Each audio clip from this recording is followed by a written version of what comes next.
I'm Paul Rozin. I wanted to say one quick thing. I want to thank Ilona especially because architecture and food is not the easiest thing to put together. And she has really done a wonderful job of trying to make this a real comparison between the two.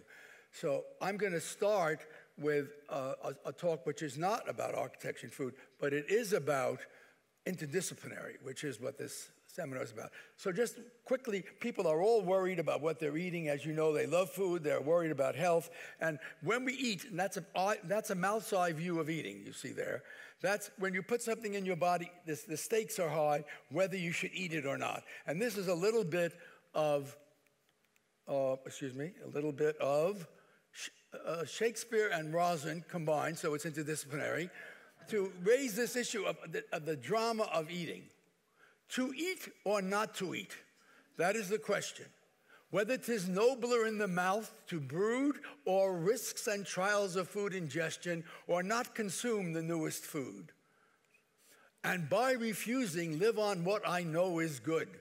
For by this act that once be finished with the mouth ache and the strangest food, the daily stress, 'tis a consummation devoutly to be wished. To sniff, to taste, to chew. To eat the known, aye, there's the grub. For in that state of neophobic bliss, there are the wondrous foods that I will miss. This gives me pause. There's the respect that makes calamity of mortal bites. For who could bear the fumes of food with vicious sights? The slime of sushi, the horror of haggis, the trauma of tripe whose pores exude a pus, the viscous stream of clotted cream, the British breakfast, Brexit anorectic.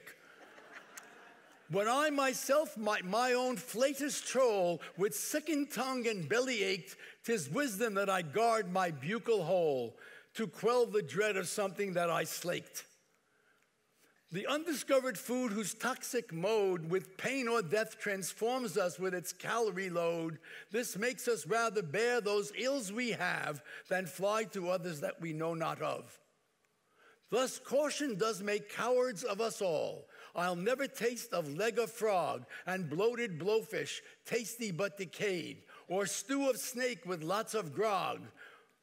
Adieu to Roquefort and the food of France. The fun of food is forfeited for fear. But no, at last I've come unto my senses.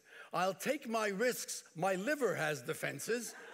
My tongue is poised, my mouth agape, my jaw unclenched, my palate primed. For gustatory pleasure comes as well with chances of a gustatory hell. Thank you.